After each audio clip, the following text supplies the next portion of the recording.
Welcome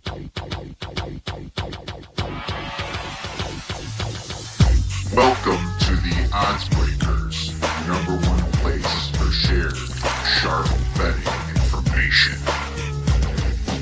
Welcome back to podcast 97 of 2024. I'm your host, Kiev O'Neill. You can follow me on Twitter at OBKiev. Follow us to the Odds Breakers. Follow us on social media / the Odds Breakers. This episode is being brought to you by MyBookie.ag. For an up to $1,000 sign-up bonus, please visit this podcast description. Terms, conditions, and location apply. If you'd like to support the Odds Breakers and benefit from our premium plays, please visit theoddsbreakers.com, click shop, become a member, pick any. For winning cappers, get their premium plays before the line moves. All monthly packages with the guarantee stamp are guaranteed or money back. And if nothing else, please visit the Odds Breakers and become a free Picks and Telegram subscriber. We are back to back. I'm actually started recording this as soon as I get done with Brian on our college podcast because I have a golf event on Thursday that I'm not sure I'm making because, I'm still sick. I've been sick since last Thursday, and it's just nasty. I'm hoping to make it, but I'm not sure if I will. But either way, it's a lot easier to sit down and talk than actually golf, so I'm not missing out on any podcasts for you guys. This NFL has been up and down. I'm doing so well on teasers and those props. They've literally saved me this year. But sides and totals haven't, But I'll tell you, these TikTok props, 16-7 and 27-11 last year, they are just a massive moneymaker. And I'm going to keep rolling with those and hopefully continuing to hit at a very high rate. That's a lot of fun. And these teasers are absolutely amazing. It's also great when you're taking the dog and then you tease the favorite and you middle it. I've been doing some strategic stuff like that. Sometimes it's just more on plays that I'm just kind of shy away from that I played earlier in the week. But, sometimes it's just a low scoring game and you hit those middles anyway. Love doing that. But, I feel a good week coming on, even though we have some bye weeks. I feel like I got a good beat on some of these teams. So we have a wonderful guest to talk some NFL with you on. And Will Hill from VSiN and Gold Boys Discord and the Shoulda Bet More podcast is back to help me and help everybody on some NFL this week. So I'm really excited to have Will on. But before Will comes on, let's get back to NFL team ATS trends. And starting with Steelers 8-2 against the spread. Still rolling Steelers. And they got a game on Thursday, obviously. So when you get this podcast, it probably already happened. Detroit 8-2 against the spread themselves. Keep just piling on the points. Denver 8-3. Colts are 8-3. And then you have the Chargers 7-3. The Arizona Cardinals 7-3, the Washington Commanders 7-3-1, and the Minnesota Vikings 7-3. Buffalo is 7-4. Now for the worst covering teams, Tennessee 1-9. In the doldrums, Dallas 2-8, Jets 3-8, Cleveland 3-7, Giants 3-7, Carolina Panthers 3-7, and Seattle 3-6-1. Those are your worst covering teams, or let's just call them your great fade teams. Over-under totals. Baltimore is the best on the overs, 9-2. 9 overs, 2 unders. Cincinnati, 8-3.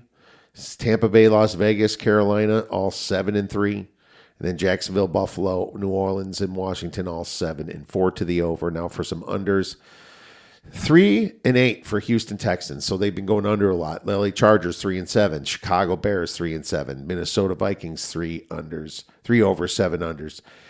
Giants 3 over, 7 unders. Then you got Atlanta, Philly, Miami, and Cleveland all at 4 overs and 6 unders. So those are your unders teams for the NFL.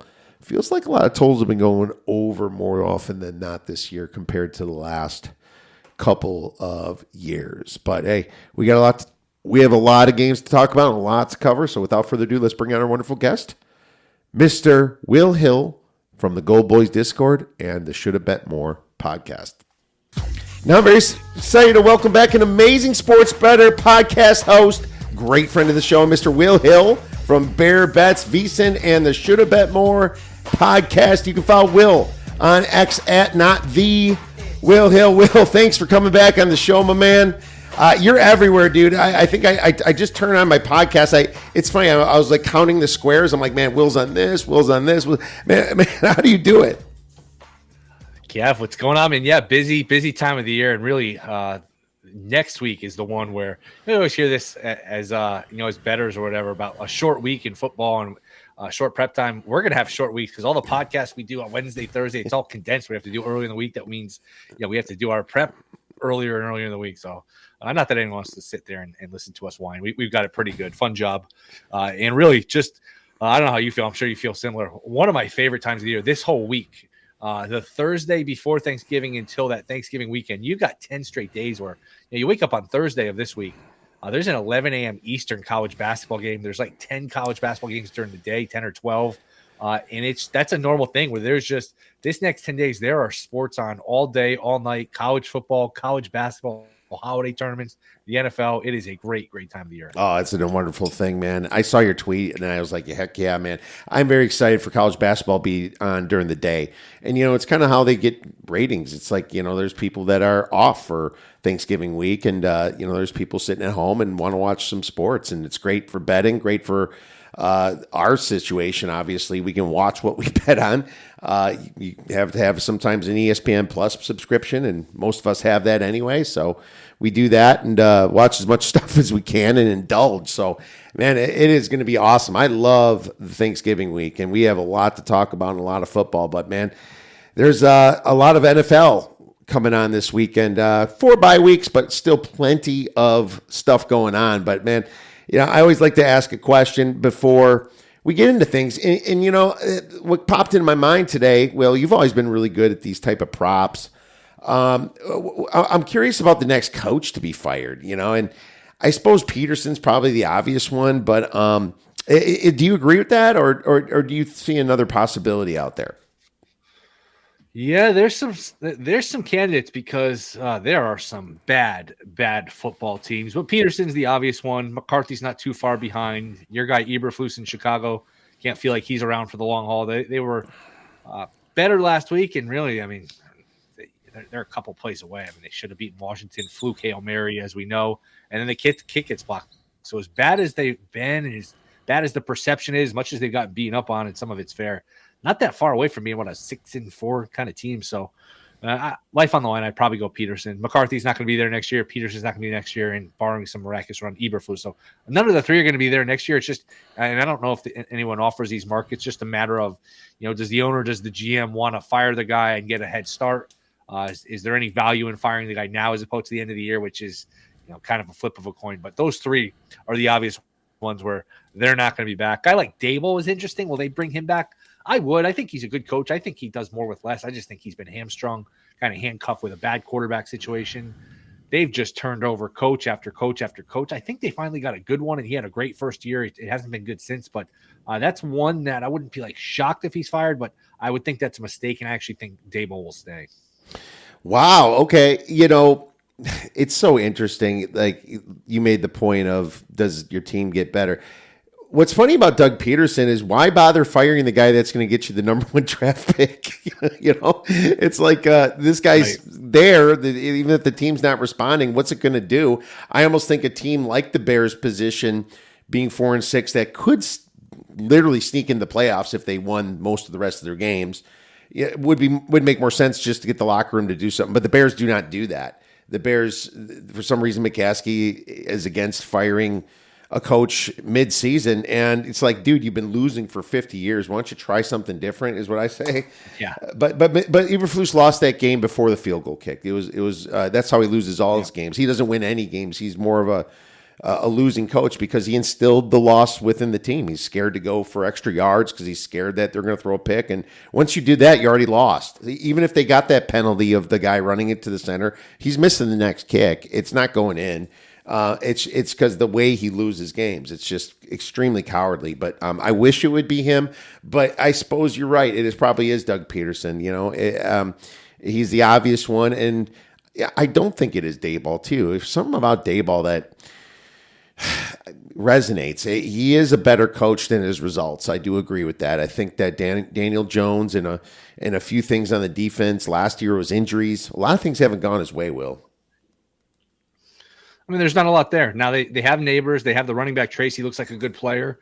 So maybe there's some pieces, but Jones, I mean, the worst thing for them, and I've said this, the worst thing for them is that first year Daboll and Joe Shane, the GM, took over. It was supposed to be a reset year where, all right, let's get rid of the dead money. They were, in a bad cap situation.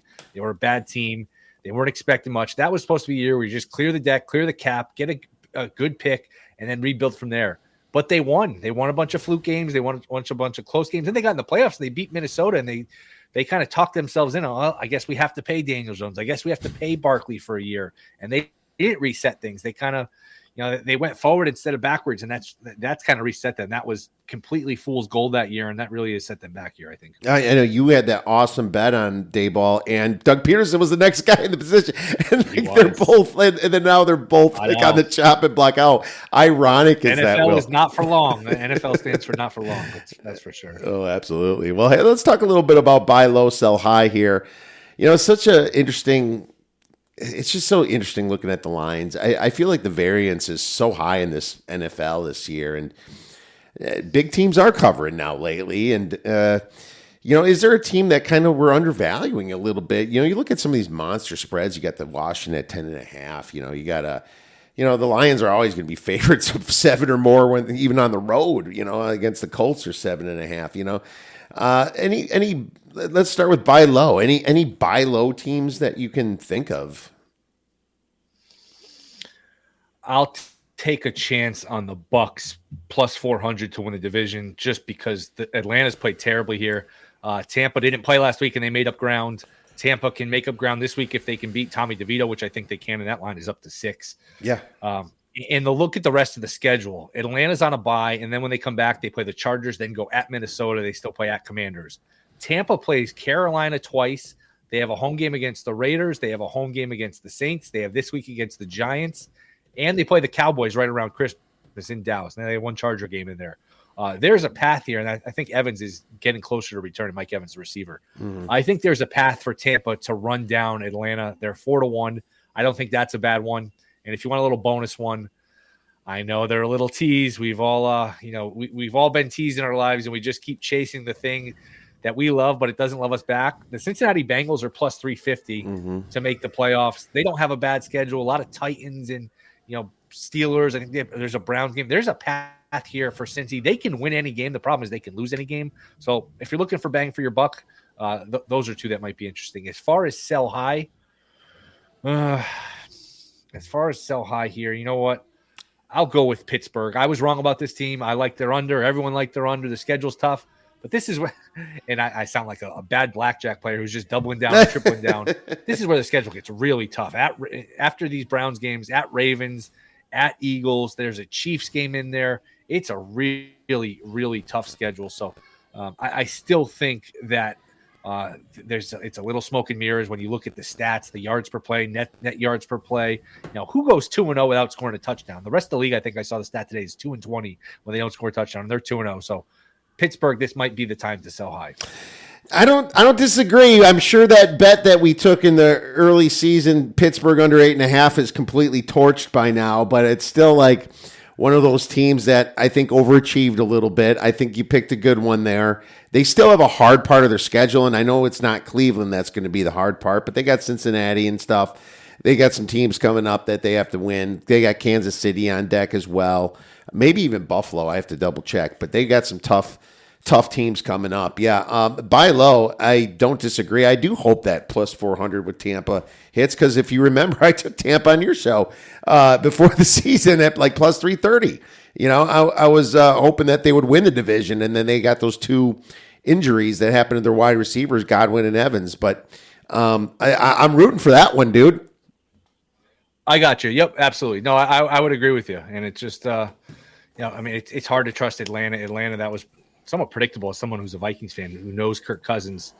You get him outdoors against the pass rush when he's out of his comfort zone. It does not go well for him, and that was ugly last week in Denver. So yeah, Tampa is one that is interesting. Yeah, and what sucks about the buy low, I mean, there's already ones that I would have said a couple of weeks ago that, like Denver and a few others. I even tried to fade Denver recently, but that was dumb. That was last week against Atlanta. I just thought Atlanta was a really good road team and they can cover 2.5 points, but that didn't happen. But, there's some teams. I think San Francisco, to be honest with you, I know they're beat up, but, dude, they're still San Francisco and they're going to show up and they're going to try to make the playoffs. I'll probably say I'm going to buy a little bit low on San Francisco and then sell high. Whew, yeah, I mean, we already kind of sold the Ravens and they lost. I don't think they're a sell high anymore. It's tough. I guess the Lions a little bit because they have those injuries. I feel just a flat spot's coming. I don't know if it's this week or not, but they're they're the best team in the NFL. I don't disagree with that. We talked about this, but. Like I said, I'm a Vikings fan, so I've got some just like Homer Vikings bets to win the division, win the Super Bowl, which I just kind of did for fun. Now they're at super long numbers, and the Vikings had a lead against Detroit with a 1 point lead with the ball. If they could have won, they'd be looking at maybe the 1 seed. So I'm sitting here rooting for Detroit every week, and hey, maybe this is a flat spot. Maybe this is a flat. They win these games by 50. They're the only team I can remember in recent memory that's they're completely impervious to these flat spots. They come out and they just bury people. Campbell. He's a little bit odd in terms of the game management sometimes, but he's aggressive and he is a hell of a motivator. Those guys always play hard. So, look, it's the NFL. They're going to trip up, you think, at some point. They're probably not going to be 16-1. They do have to play the Bills. They do have to play the 49ers. But, that is not a fun bet. That is not a fun way to, that is not a fun team to hit submit on when you're fading that team. I know. It's not. It's tough. And the best thing to do is be on them, really. But it's teaser leg probably this week for me. Yes. Steelers, Browns. I know most people are getting this show on Friday morning. But, I guess what's weird is that this is such a bad spot for the Steelers that I'd even still lean the Browns, even though I lost on the Browns last week. And I hate the spot because I think it's kind of a sandwichy spot for the Steelers. They got that big win against the Ravens. There's no way I can bet the Steelers, but I find it hard to bet the Browns. Anything on Thursday would be just a lean to the dog. We'd be leaning towards the under too. I haven't checked the updated forecast, but I know the weather was supposed to be an issue here. Look, Pittsburgh, they've exceeded expectations. Give them all the credit. I was wrong about them, but when you start talking about laying over a field goal on the road, that's a different neighborhood, and that's a common theme this week where there are a lot of ugly home dogs, and it's either – boy, you got to bet the home dog, and that's uncomfortable, or you got to lay some points on the road with teams you don't really want to lay points on the road with. So It'd be a lean towards the Browns. I figure because it's a rivalry game, primetime game, that the Browns will play up, but that defense just hasn't been the same. They've given up a lot of long runs. Pittsburgh can run the ball, so I would expect Pittsburgh to find a way to win the game. I think we've talked about this before. It's an important rule to reiterate, though. If this game were on at 1 o'clock on a Sunday afternoon with 8 other games, would you bet it? If the answer is no, you shouldn't bet it on a Thursday. So, look, there's props. There's other ways to attack it. I don't side total. I wouldn't bet it if it was Sunday afternoon, so I'm not going to bet it on Thursday. No, it's a great call. Steelers have the Bengals on deck, and you wonder if they're just overlooking the Browns because the Browns have 2-8, horrible record. But, since Orosu Koromora came out for the Browns, their linebacker, they were terrible. Taysom Hill pretty much just ran all over him last week. It was Taysom Hill who just took the game from him and won last week. It was just very strange how poor the Browns were against the run. And that worries me because it's going to be a wet, snowy, little bit of wind type game. And if that's the case, Najee Harris is going to be running all over him as well. So that's what worries me. I wouldn't doubt if this was like a 13-6 type game either. Right. So the under is, it's 37. But that might be too high, so I lean to the under as well, like you mentioned. Let's move on to, we already mentioned it, the Detroit Lions at the Colts. Colts plus 7.5, total is 50.5. I've been trying to say, to myself, can the Lions just keep this amazing run up where they're just not having any hiccups? You know how teams are. They're kind of, it's not linear. They might have their bad game when the team they're playing is having their good game, and you try to predict this stuff, and even no matter what, this line's still short for my number. My number is higher than this on the Lions. It is. But it's the NFL, and you don't lay big points with the NFL. And you wonder if that Anthony Richardson is good enough to cover this. And the Lions with their injured linebacker, I'm going to tease the Lions down, but I'm probably not going to take the Colts. I'd talk myself out of it. I'm teasing the Lions too. I know, you're laying, if you're talking about just the spread, you're laying over a touchdown on the road. That's not a great habit in the NFL, but I just feel like if you're taking the Colts, you're just doing it just to do it. You're doing it just to be a contrarian. And as you mentioned, look, the numbers I kind of look over and look at, I think it's closer to be like a double-digit spread. It's a really simplistic Colts defense. It's an offense for the Lions with a ton of weapons, a good offensive line, a quarterback who's going to be playing indoors, who can get the ball out. They really ran it up last week. They got Goff his confidence back, and that was the situation. You don't see teams in the NFL with their starter in up 42-6 throwing the ball around like they were. So it'd be a lean towards the Lions on the spread, but teaser wise, that it's going to be one that's going to be mixed and matched here with a couple other teams. No, for sure. And the Colts have not been running the ball well. I saw them last week with Jonathan Taylor. He couldn't run the ball. He couldn't. And nope. You figured against the Jets, they should have been able to run. They actually won the game through the air, which shocked me. But Anthony Richardson was in his like, I just lost my job, I have to prove it back type spot. So I understood that he played a little bit out of his mind last week too. Here's another one for you. Chiefs at Panthers, and the Chiefs are laying 10.5 on the road, total 43. And you're talking about a Chiefs team that doesn't really run it up. So can you hold your nose and get to the window with Carolina, or what were you doing with this one? No, I haven't bet this game. I know, again, you're laying double digits on the road, and it's interesting because I've grown up betting the NFL under the belief that when there's a double-digit spread in the NFL, you either take the dog and you take the points, or you don't bet it. It's either dog or pass, and that's a profitable strategy. That's outdated. If you look back, and I think 2011 was the new CBA when practice time started changing, and that's kind of the new era of the NFL. If you go back to 2011, I'm not a huge trends guy. Double-digit favorites are like 60%. I think every double-digit favorite this year has covered. There's only been 3 or 4 of them. So just, hey, when it's double-digit, you take the dog. That is completely antiquated in my mind. I don't know that I'm dying to lay it with the Chiefs, but you are getting them off of a loss. You are getting them where, hey, we got a loss out of our way. Maybe we can just relax and play football. We don't have to answer questions about being undefeated anymore. Not that anyone thought they were going undefeated. So I understand why people would take Carolina. They play a little better. Young has looked a little better. You're starting to see some pieces here and there, offensive line, some of the receivers. They do have some skill. Hubbard's played well. But I just worry about a scenario where it's a fired-up Chiefs team and, they win the game like 23-7 or something. If I had to bet it, I would honestly lay it with the Chiefs, but I am not betting this game. I agree with you. I would lay it with the Chiefs too if I had to bet it. I think no bye week can save this Panthers team and make them any better. If the Chiefs weren't off this awful loss to Buffalo, their first loss of the year, it might be a different story. You might think they'd be a little flatter, but no, they're probably going to fix things and come out hot firing. I wouldn't doubt it if this is a good team total over for the Chiefs, which you're probably looking at what? It's a 43, so 27 to 17.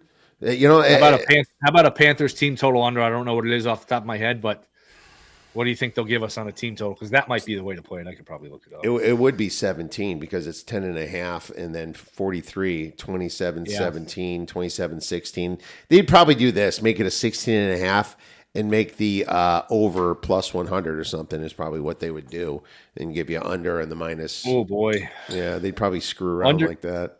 Under 17.5 is minus 185. Under 15.5 is like the minus 110 juice. I like it. Some of these books, I like what they let you do, where they let you pick the juice, pick the number. So you just, hey, I'll pay a little more juice to get a better number. So I like that, especially in these team total markets where the margin's thin. At 15, 16, those are kind of dead numbers. Would you look at an alt like under 10.5 at 2-1, under 14.5 minus 102? Yeah. Yeah, that's what I would look towards, under 14.5. Yeah. I think so too. 2 touchdowns and a field goal. You know what? If they beat you, they beat you. It's going to be hard for them to put up that, I would think. I agree. I think the Chiefs, do what they got to do and then get out, and I think you're going to see a good defensive effort. How about the Bucs and the Giants? We just mentioned it. Giants now plus 6, total 41.5. That's a low total.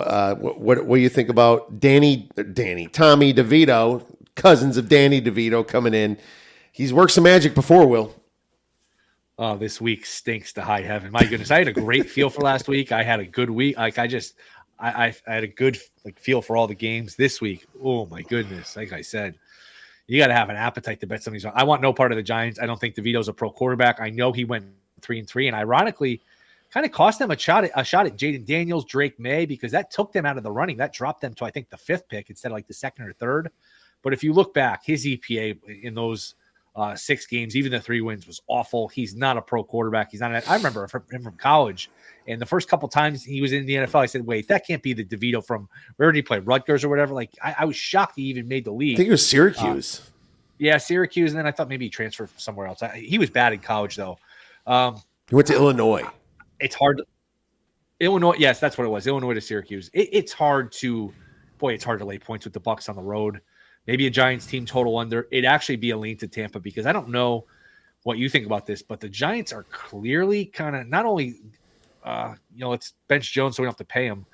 Could you say they're tanking? Because why is Drew Lock not starting? They paid Drew Lock $5 million, which was basically the difference between keeping Barkley or not, an extra $5 million.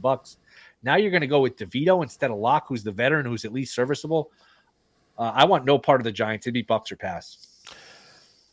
They can't be taking because Daboll has just mentioned that he's playing for his job. Yeah, he said that to the media, and it's probably true. Unless they have some agreement, some understanding. Hey, you're back next year, but here's what we're gonna do. We're gonna play DeVito. Little wink, wink. We want as high a pick as possible. Let's not win an extra game or 2. Maybe they were scarred by last year. Like, man, we won 3 games in the last 6 weeks where we really screwed ourselves because May looks like the real deal. At least, a competent NFL starter. Daniels looks like the real deal. And we missed out on these guys because we won some, BS extra games. Let's not do that again. Let's throw DeVito in there. He's worse than all these other guys. The fans love him. Nobody's going to complain. We stink anyway. I mean, I have no proof of this, but I'm just kind of thinking out loud, No, for sure. It's funny. Tampa's more of an overs team. Giants are an unders team. 7-3 for Tampa, 3-7 for the Giants. I was looking over, and believe it or not, now that they have Evans back, I think that they should be able to score. But with DeVito there's more chance of a pick 6 and a couple mistakes, maybe a fumble 6, on a sack situation. And, maybe they do get hyped up, throw the ball up to Malik Neighbors. He grabs 1 or 2, gets the job done. I think there's some variance in that game. I guess Tommy DeVito in Lock. I've never been so high on Lock either. So not me either, but you're right. I love a good conspiracy theory though, man. So I hope you're right. They are secretly taking because Daboll's got he's got his pay stubs coming in for next year. So that would be fun. That would be awesome. Patriots, Miami Dolphins. Dolphins minus 7.5. Total is 46. So I'll tell you right now, I did take the Patriots. I took them at plus 7.5, but dude, I don't feel good about it. I kind of feel gross. I mean, it's a Dolphins team, and the way they've been playing the last couple of weeks, they're like, look, man, we have 6 losses. Now they're 2-6, 3-6, 4-6. There's kind of like, I think it's 6, but either way, I'm close. They are working their way to try to sneak into the playoffs, and I see that bump that they got. The Patriots, they're also playing better. And to be honest with you, the one trustable thing I have on the Patriots is I don't think that they're tanking. I think they expected to be bad this year, so they're not like in give up mode. They're still kind of in let's work and Gerard Mayo and put a good effort up, And Drake May is a little bit of a wild card. He's got some good legs. He's got a great arm, very strong arm. And Bourne's over there. They got some playmakers. Like you said with Tracy, I love that running back. I think Tracy's a great running back. And I think Miami's defense isn't that great. I was considering about teasing out of it too and just bring Miami to 1 and hopefully middle. But I'll stand by my Patriots plus 7.5. But I still don't feel great about it, Will. I'll go over 26.5 team total for Miami. They are right at the top of the league in EPA since Tua came back. They're the best thing you can be is from a betting standpoint. They're predictable. You get them against a good defense outdoors in the cold, they're going to shrivel. They're going to look like they did in Kansas City where they're freezing on the sideline and they score 7 points. But you put them at home against a mediocre defense. The weather's fine. They can just kind of spread the ball around. I like the way they played. And if they miss the playoffs by a game or so, they're going to be kicking themselves because they gave away that game against Arizona a few weeks ago where the safety just got the game off kilter and they could never recover. They had Buffalo that had a chance to win that game. They're good. I mean, the playoffs I think would be more fun if you had a Miami or Cincy as the 7th seed as opposed to a Denver or one of these teams. But I think they'll score. I don't think this New England defense is very good. The weather's going to be fine. I agree. May's been competent. So maybe May scores enough to make Miami keep their foot on the gas. So I will go over team total 26.5. I love it. That's a great play. Over team total for Miami. I'm writing that one down. I like that. That makes a ton of sense to me. Titans, Houston Texans. Texans -8. Total 40. You're really excited to talk about this, so I'll let you go first. Oh my goodness. I am in I think 6 weeks recovery of the Tennessee Titans. I bet them early in the season against the Bears, then maybe the Jets and the Packers. They have covered one football game all season, which is amazing in the NFL because even if you're the worst of the worst teams, the spread is the great equalizer where the worst teams cover some games. One game, and we're talking like we're almost at Thanksgiving. One game is really hard to do. Texans are obviously a teaser leg here. If maybe the Texans are vulnerable in the offensive line and the Titans, with Simmons and some of these guys up front where they can pressure Stroud and keep the score low. Remember, this is a kind of a sneaky rivalry game because of the whole Houston Oilers thing. Yeah. If I had to bet it, I guess I would take the points. I'm teasing the Texans. I'm not doing else with it. You figure at some point, do is a dangerous word in betting, but you figure at some point the Titans are going to cover their second spread of the year. But man, they have not gotten any of my money since I forget the last time I bet them. But I've just gotten off this team, and they find ways to not cover spreads. It's amazing. What does our friend Chris say? We hate ourselves because I did bet the Tennessee Titans, and it must mean because I hate myself because this is the worst freaking covering team at 1-9 against the spread. But something's got to give here, man. This is a division game, and in a division dog plus past the 7. And I've been watching the Texans a lot this year. Not impressive. Not impressive at all. D'Amico Ryans. He's done some good things as a coach, but his in-game stuff has been bad. Yep. I don't understand why he didn't go for it on that 4th and 4 and tried to kick a field goal against the Lions. It's like, dude, you left them with 2 minutes. If you covered 3, they're going to win. All you had to do is get the first down and run their timeouts off. That was absolutely blew my. And they had Joe Mixon all day against the Cowboys, and they quit running. And the Cowboys have the worst rush EPA defense in all of the land. It's like these Texans are a little bit fraudulent, and they really try to survive with CJ Stroud's arm. And I know Nico Collins is back, but there's a little rust there. There's still no Diggs, obviously. This is one where it's going to be ugly, but Tennessee is going to show up because it's a division game.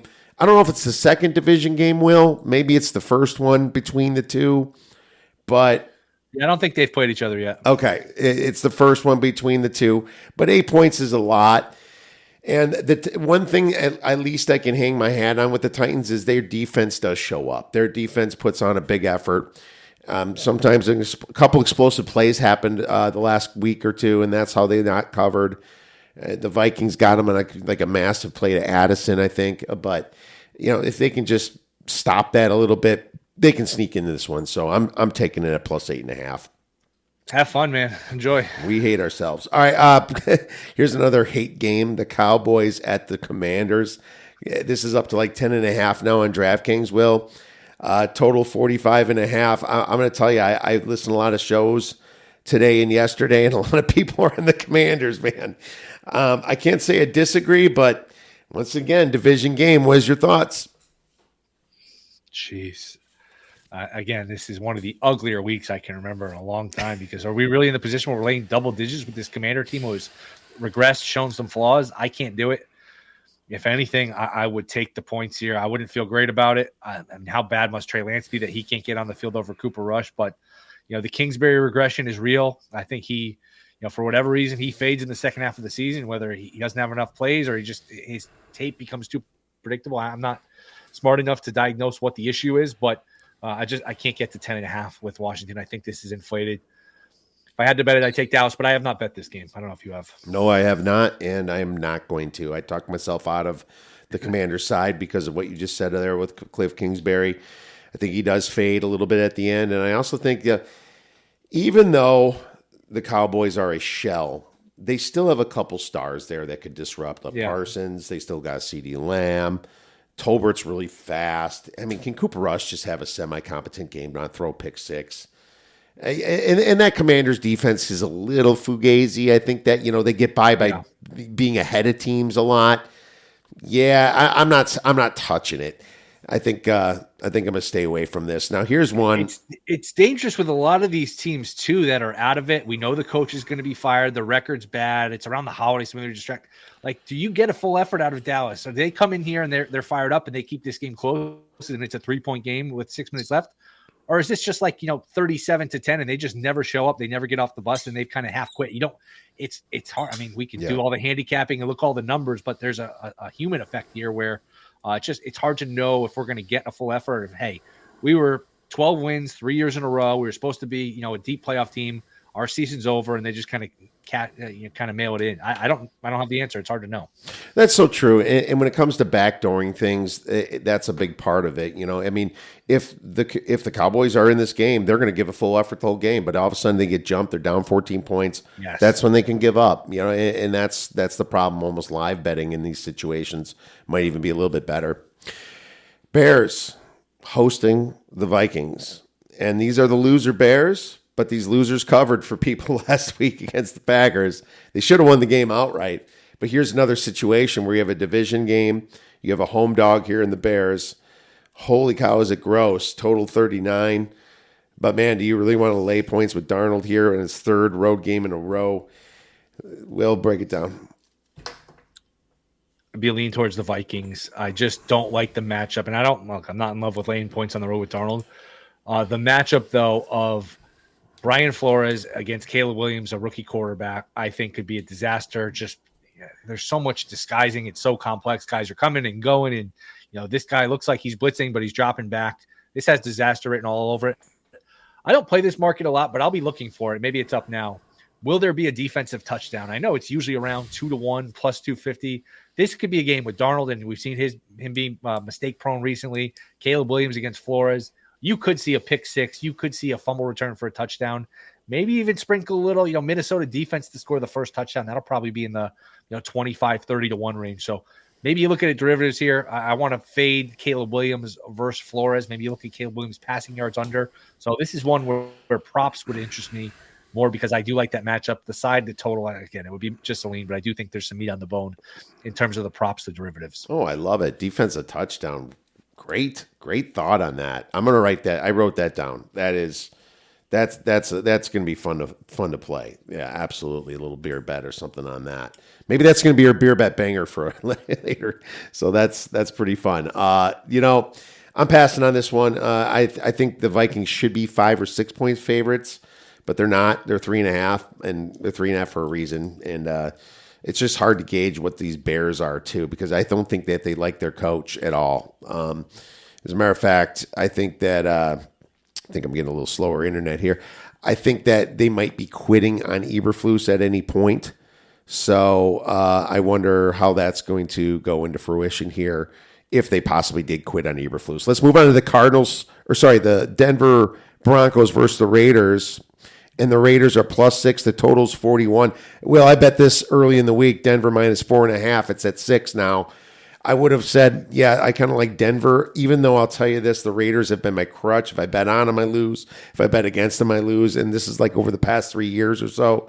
Gardner Minshew, for some reason, he plays hard, but he can just throw that pick six, or he throws that last touchdown to backdoor it, or you have a dumb coach kicking a field goal down 8.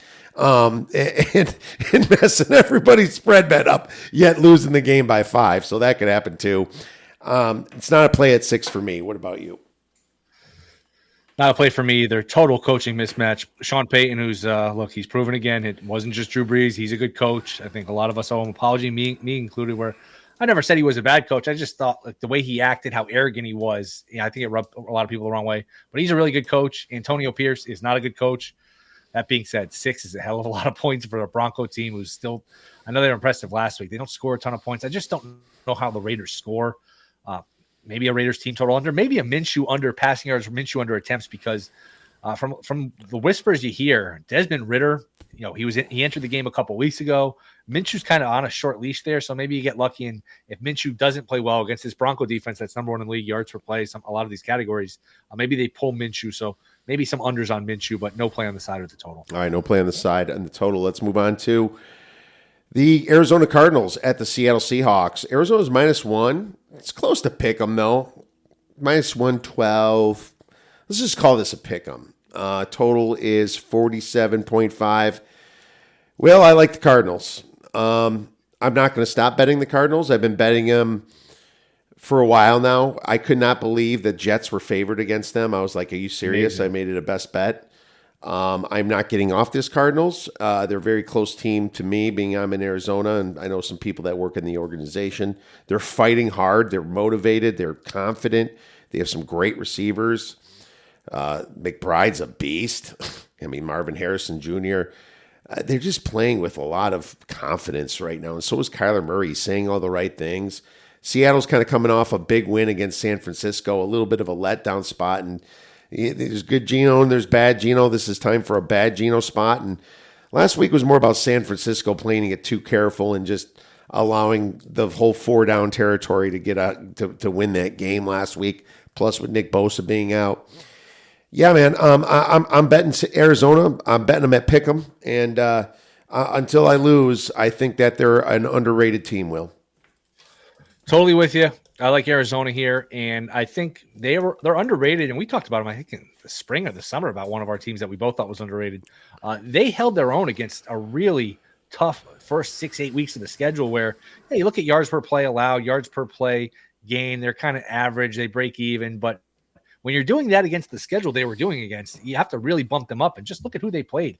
Lions, Packers, Bills, Commanders, 49ers, Chargers, Dolphins with Tua. They've had a really tough schedule. It's gotten a little easier lately with the Bears and the Jets. But I think they're underrated just because how strong the front half of their schedule was. So I think this team is still undervalued. I like the Cardinals here. Important game, too, because all these teams in the division are bunched up. They're all within striking distance. Nobody's out of it. Nobody's in control. These games with the tiebreakers are going to be very important. So important one to keep an eye on, but I like Arizona. Absolutely. Glad we have a great agreement on that one. Let's move on to the next one. San Fran versus Green Bay. And the Green Bay is now -2. It was 2.5 earlier today. Total 47.5. I kind of have a thought on what you're going to do, but let's see what you're going to do. How do you have a thought on what? Because it's a teaser leg. Oh yeah, it's absolutely a teaser leg. Good point. Side or total, it's going to be tough. Does it? Do we know anything about Bosa at the moment? He's 50-50 is what they're saying. I'm not betting. I'm not teasing it because of the defense, though. I'm teasing it because I think they can score and keep up. You know, that's. I wish it was 3. It'd be more of a San Fran side for me. And this is an ugly week, so when it comes to my contest picks, it's going to be like my last one in or out. You know, but yeah, I mean, I put him already with the Detroit Lions, so I think it's just a smart teaser leg because this game can go over. It's 47.5 in Green Bay in the cold, and they're telling you points is going to happen. So that's what I thought you were going to go with. So maybe yes, okay. Nope, I'm with you. Don't have an interest in side or total. If you do like San Francisco, maybe you take part of your bet, or you just add a little bit to your bet, and you do take a 49ers to win the NFC West at +350 because, like I said, they're all bunched up. I don't necessarily like that because the schedule is so hard at Packers, at Bills. They still have to play the Lions. They're probably going to have to go 5-2 to win this division because they've lost so many division games. But, hey, the talent's there. It's just, man, you see this in baseball sometimes where, like, the old saying is bad teams in baseball, when you hit, you don't pitch. When you pitch, you don't hit. It's always something with the 49ers. When their defense plays well, you know, they can't score. When they have a lead and then the defense can't hold on to it, or they're missing kicks, or the kicker gets hurt. It just feels like it's a star-crossed year where nothing is going right. Throwing a little Super Bowl hangover, throwing the drama with the contracts over, you know, the offseason, the McCaffrey injury. It just feels like it's a little bit of whack-a-mole. Every time you deal with one problem, another 2 problems pop up. So I'm afraid of catching the falling knife with San Francisco. I get the talent. I get why people would be intrigued. Again, I think it's a good teaser leg, but if you do like them, +350 is interesting. It's not enough for me. There's a weird vibe with this team. I agree. It's not enough for me either with that schedule. And yeah, it's they're not. I don't think they're going to be able to beat Buffalo and Green Bay. They're going to definitely lose at least one of those, if not both. Yeah. So I agree with that. How about this one? Eagles and Rams. Rams +2.5. I mean, this is close to a 3. There's probably some 3s in some books, and the total's 49. Man, I tell you, this Rams team, They are hard to figure out. I think they're just that Yeah. team that has that veteran in Stafford who shows up sometimes and other times he ghosts. It's just it's you have to predict that almost with this Rams team, but then the Eagles are on a monster tear right now. Are they at the top of the market? This spread doesn't really say it's at the top of the market. So, I mean, I have a strong lean to the Eagles. I like Philly. I think Philly's underrated. I think the way they ended last year was so bad. They started this year with the loss to the Falcons on Monday night where they blew the game. Sirianni was doing weird things against the Saints. Sirianni's yelling at the fans. So people kind of soured on this team. They have a hell of a roster. I mean, just go through probably top 15 or 20 receivers. Barkley's a top back. He's not a good back. He's a great back. Hurts, top 10-ish quarterback. Goddard's a good tight end. And these two rookie corners on the other side of the ball have been outstanding. And look, I'm not an X's and O's guy, but all the film guys say Fangio's scheme is really good. It just takes some time to gel, takes some time to get used to. They're gelling. They've played really well on defense the past month. And you could say, all right, it's competition. Well, Washington was a good offense. Look, they've killed Jacksonville. They at least killed them in the stats. They've dominated these teams. To me, there's not much of a home field for the Rams. You're always going to get plenty of road fans there. I think Philly is a significant step up from the Rams. I wouldn't be shocked if the Eagles are playing in the NFC title game against the Lions come January. I think the Eagles are really, really good. Oh man, I love it. That's the side I'm leaning really strong. I'm kind of hoping some contrarian money knocks it down a little bit. I might even do a money line. It's at minus 155 right now. That doesn't bother me. I play baseball money lines all the time, UFC money lines. I'm used to it. So I might go that direction. I think the Eagles do win this game. I think they're just the better team, and I don't love the Eagles to cover big spreads, but you're still below 3 too. So I'll have to kind of pick my choice on this one. Finally, we have the Got to get the kicker going though. Got to get that kicker straightened. Now, a lot of these kickers have struggled. Tucker, Elliott. These kickers were automatic the first month or 6 weeks. Last week, they killed me. Cleveland's kicker missed a couple. I had horrible. Cincinnati plus 2.5. They should have lost that by 1 or something. I mean, that or won the game. That was oh my god. I am tough. Don't even get me started on kickers.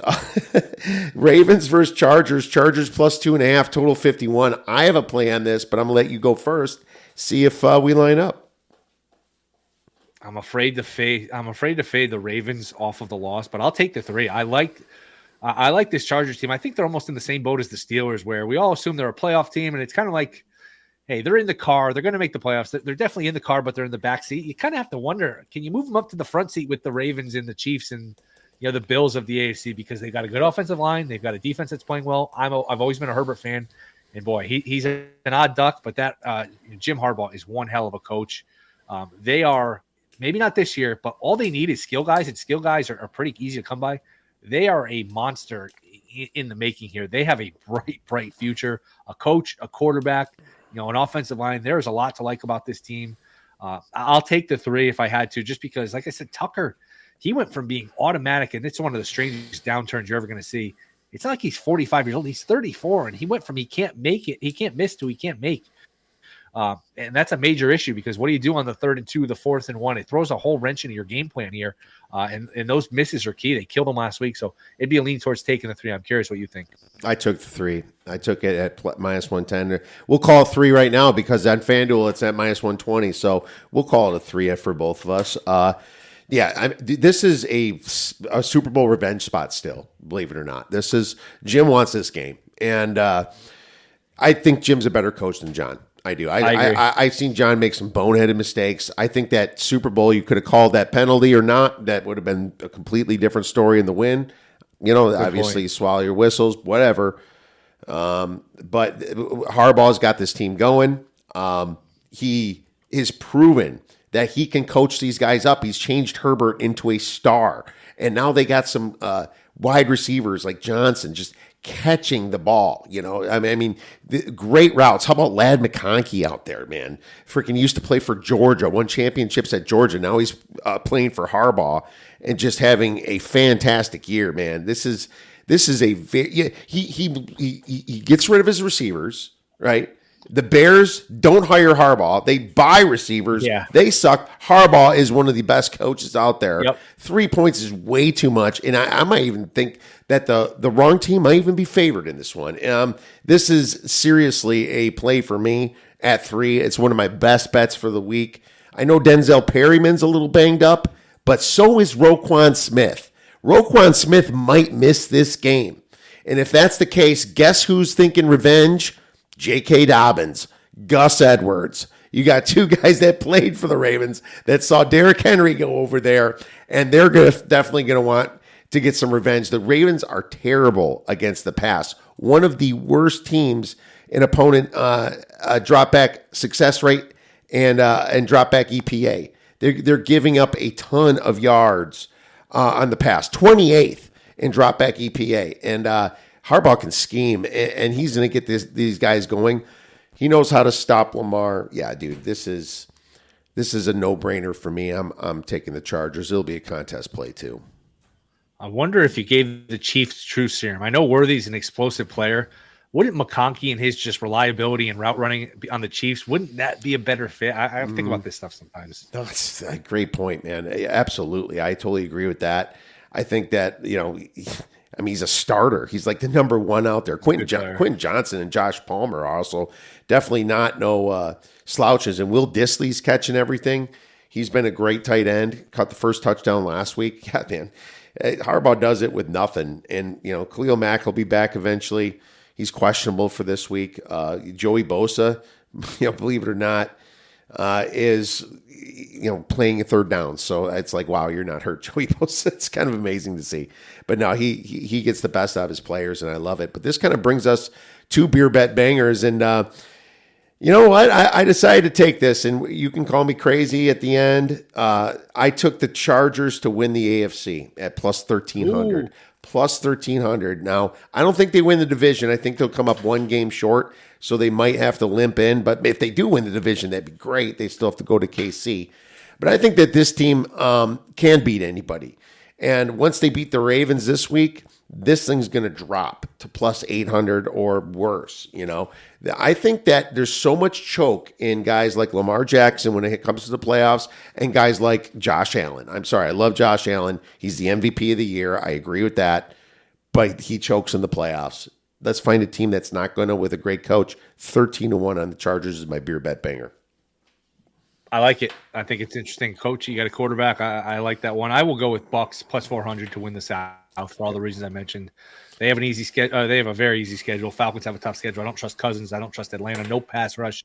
Soft on defense. Tampa plus 400. Will, you're awesome. Really appreciate all your great insights, my man. Where could our listeners get your great information in place? Yeah, man. Appreciate you having me. Should have been more podcasts. Monday, Wednesday, Friday. Fox Bear Bets podcast. VSiN on all the time. Megapod. So appreciate you having me on. Always fun to catch up. Good luck this week. Yeah, best of luck to you. We'll be talking soon. Now it is time for the Sharp Side of the Force. Sharp Side of the Force is brought to you by This Season. For the largest sports contest in all the land, please visit www.thescn.com/OB for a discount. Terms, conditions, and location apply. All right. NFL Week 12 sharp money movement as of Thursday.